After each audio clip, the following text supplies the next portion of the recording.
Baik, di sini saya akan memaparkan video pembelajaran saya mengenai materi sejarah perjalanan ejaan atau EYD. Untuk memenuhi tugas UTS mata kuliah Bahasa Indonesia oleh dosen pengampu Bapak Marwanto MPD. Baik, sebelum pelajaran kita mulai, marilah kita membaca basmalah terlebih dahulu. Bismillahirrahmanirrahim. Untuk memperlancar pelajaran kita pada pagi hari ini. Nah, materi yang akan kita bahas hari ini adalah tentang materi perjalanan sejarah EYD. Sebelum melangkah ke sejarah perjalanan ejaan atau EYD, kita harus mengetahui terlebih dahulu apa itu pengertian dari ejaan. Apakah kalian tahu apa itu ejaan? Nah, kita akan membahas poin pertama adalah definisi ejaan. Yang pertama adalah pengenalan ejaan. Kita harus terlebih dahulu mengenal apa itu ejaan. Salah satu sifat bahasa adalah berubah. Perubahan itu bisa karena pemakaiannya, baik karena kesepakatan atau keterbiasaan. Bisa juga atas kemauan pemerintah atau kebutuhan lainnya. Salah satu yang bisa berubah dari bahasa adalah ejaan. Nah, ejaan sendiri ejaan merupakan kata turunan dari eja yang ditambahkan imbuhan an.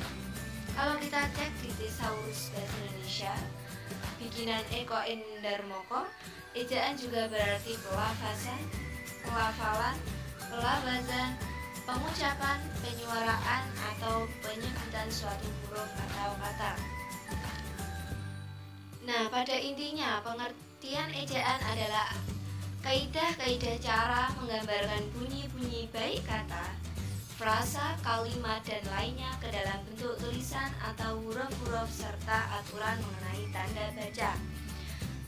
Sedangkan secara etimologis, definisi ejaan ini lebih menekankan pada segi historisnya, yakni dengan mempertahankan unsur yang tidak direalisasikan dalam sistem bunyi suatu bahasa. Selanjutnya, kita akan membahas tentang tujuan dan fungsi ejaan. Ejaan sendiri berfungsi sebagai yang pertama, yaitu sebagai landasan pembakuan tata bahasa. Yang kedua, sebagai landasan pembakuan kosakata dan peristilahan. Yang ketiga, sebagai alat penyaring masuknya unsur-unsur bahasa lain ke dalam bahasa Indonesia. Yang keempat, membantu pembaca dalam memahami informasi yang disampaikan penulis. Nah, tujuan adanya aturan kaidah ejaan ini adalah untuk memberi pengertian pada tulisan agar lebih jelas dan memudahkan pembaca untuk memahami informasi yang disampaikan secara tertulis. Poin selanjutnya, kita akan membahas tentang sejarah perjalanan ejaan atau EYD. Bagaimana sih asal mula munculnya ejaan itu? Asal mula ejaan bahasa Indonesia mengalami standarisasi itu sebelum mempunyai tata bahasa baku dan resmi menggunakan aksara Latin, bahasa Melayu atau sebagai cikal bakal bahasa Indonesia ditulis menggunakan aksara Jawi atau Arab Gundul selama beratus-ratus tahun lalunya. Lalu, sejak bangsa Eropa datang dan nangkring di Nusantara, barulah kita mengenal aksara Latin. Ejaan Latin yang dipakai untuk bahasa Melayu pun sudah berubah berkali-kali sesuai dengan kebijakan para penulis buku pada waktu itu. Selanjutnya, prinsip-prinsip yang mendasari perubahan ejaan dalam bahasa Indonesia. Itu ada 4 prinsip. Yang pertama, prinsip kecermatan. Yang kedua, prinsip kehematan atau efisiensi. Yang ketiga, prinsip keluasan. Yang keempat, prinsip kepraktisan. Nah, dalam sejarahnya, ejaan bahasa Indonesia telah mengalami 7 kali perubahan. Yang pertama, itu dinamakan dengan ejaan Van Ophuijsen. yang muncul dari tahun 1901 sampai 1947. Yang kedua, ejaan Republik atau ejaan Swayawandi itu mulai dari tahun 1947 sampai 1956. Yang ketiga, yaitu ejaan pembaharuan, dimulai dari tahun 1956 sampai 1961. Yang keempat, itu ejaan Melindo, dimulai dari tahun 1961 sampai dengan tahun 1967. Yang kelima, dinamakan ejaan LBK atau Lembaga Bahasa dan Kesastraan. Itu dimulai dari tahun 1967 sampai 1972. Yang keenam, itu dinamakan dengan ejaan Bahasa Indonesia yang disempurnakan, dimulai tahun 1972 sampai 2015.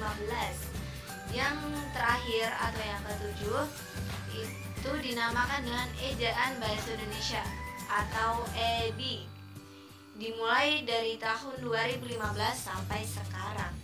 Baik, kita akan membahas perubahan ejaan yang pertama. Tadi dinamakan dengan ejaan Van Ophusen. Ejaan Van Ophusen merupakan pedoman resmi ejaan pertama yang diterbitkan pada tahun 1901. FIY, Bahasa Indonesia, waktu itu masih disebut sebagai Bahasa Melayu. Bisa ditebak dari namanya, ejaan ini disusun oleh orang Belanda bernama Charles Van Ophusen dan dibantu oleh Engku Nawawi, gelar Sultan Makmur, dan Muhammad Taib Sultan Ibrahim. Baik, yang kedua kita akan membahas tentang ejaan Republik atau ejaan Swayawandi.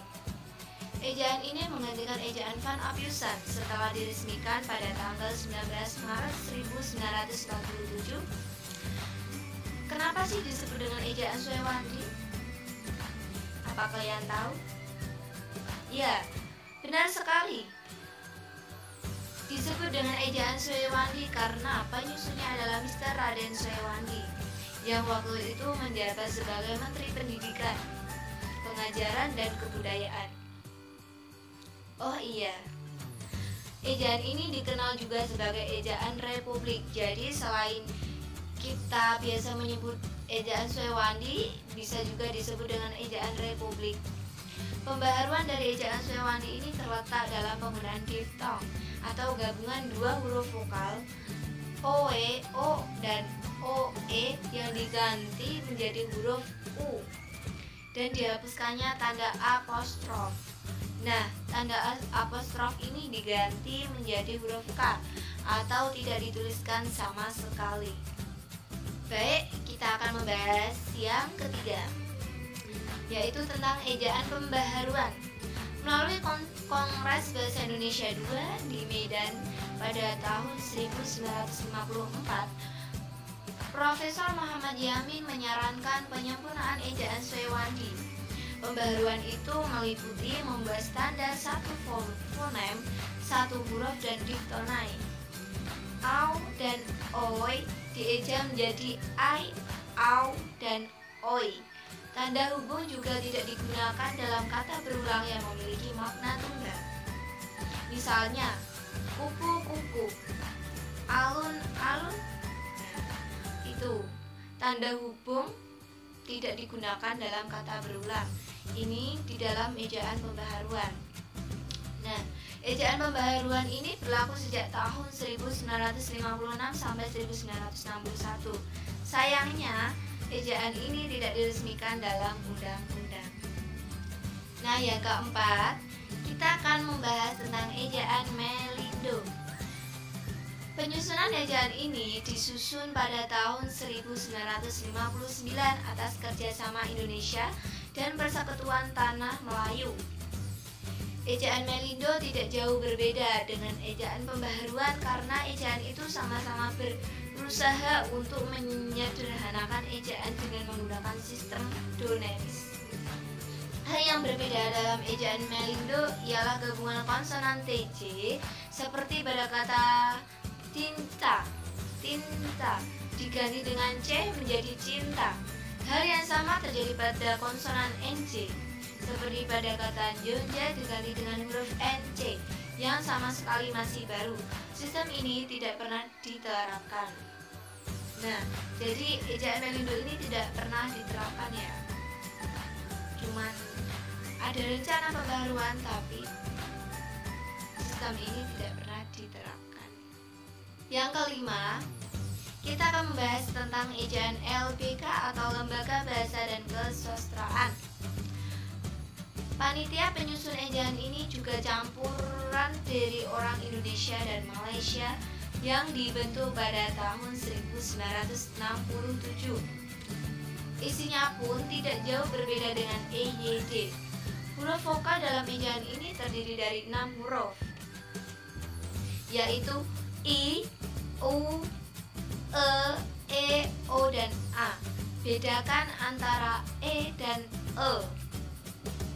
Perubahan yang terdapat pada ejaan baru atau ejaan LBK antara lain yaitu huruf TJ diganti dengan C, huruf J diganti dengan Y, huruf NJ diganti dengan NY, huruf SJ menjadi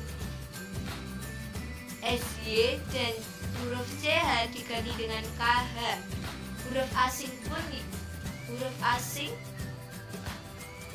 Z, Y, dan F disahkan menjadi ejaan bahasa Indonesia.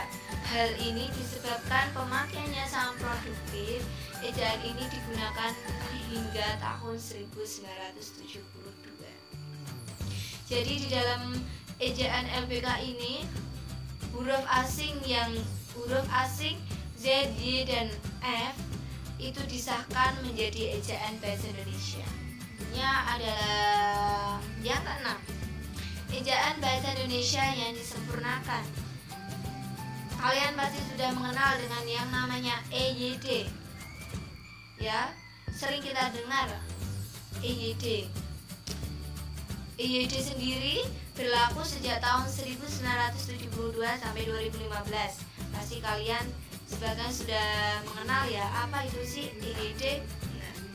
Di antara deretan mantan ejaan di atas yang sudah saya terangkan tadi, EYD ini yang paling awet. Juga ejaan ini mengatur secara lengkap tentang kaidah penulisan bahasa Indonesia, antara lain tentang unsur bahasa serapan, tanda baca, pemakaian kata, pelafalan huruf E, penggunaan huruf kapital, dan penggunaan cetak miring. Selain itu huruf F, V, T, dan X, dan Y yang kental dengan unsur bahasa asing resmi menjadi bagian bahasa Indonesia. Nah, yang terakhir, materi kita yang terakhir tentang sejarah perubahan ejaan dinamakan dengan ejaan bahasa Indonesia atau EBI, yang masih berlaku sampai sekarang ya. Berdasarkan Peraturan Menteri Pendidikan dan Kebudayaan Republik Indonesia Nomor 50 Tahun 2015 tentang Pedoman Umum Ejaan Bahasa Indonesia, EBI pun resmi berlaku sebagai ejaan baru bahasa Indonesia. Katanya, latar belakang diresmikan ejaan baru ini adalah karena perkembangan pengetahuan, teknologi, dan seni, sehingga pemakaian bahasa Indonesia semakin luas.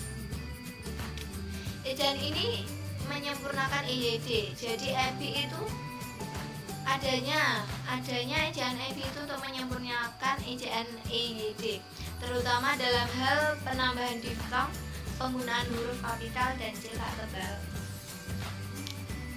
Baik, mungkin cukup itu materi yang bisa saya sampaikan. Pengelebihnya saya mohon maaf. Dan terakhir, untuk kalian yang masih belum paham atau masih bertanya-tanya tentang sejarah perjalanan ejaan atau EYD, bisa menghubungi email yang tertera di samping ya. Bisa menghubungi email yang tertera di samping. Diperbolehkan. Karena apa? Siapa yang malu bertanya, pastinya akan tersesat di jalan. Jadi bagi Anda yang mau bertanya, silahkan menghubungi email yang tertera di samping. Baik, sebelum pembelajaran kita tutup, marilah kita membaca hamdalah terlebih dahulu. Alhamdulillahirabbil alamin. Terima kasih atas perhatiannya dan semoga apa yang telah saya sampaikan bermanfaat. Kemudian jangan lupa jaga kesehatan dan terus belajar walaupun pembelajaran kita menggunakan via daring. Sekian yang bisa saya sampaikan, mohon maaf bila ada kekurangan. Saya akhiri. Saya mohon izin undur diri. Wassalamualaikum warahmatullahi wabarakatuh.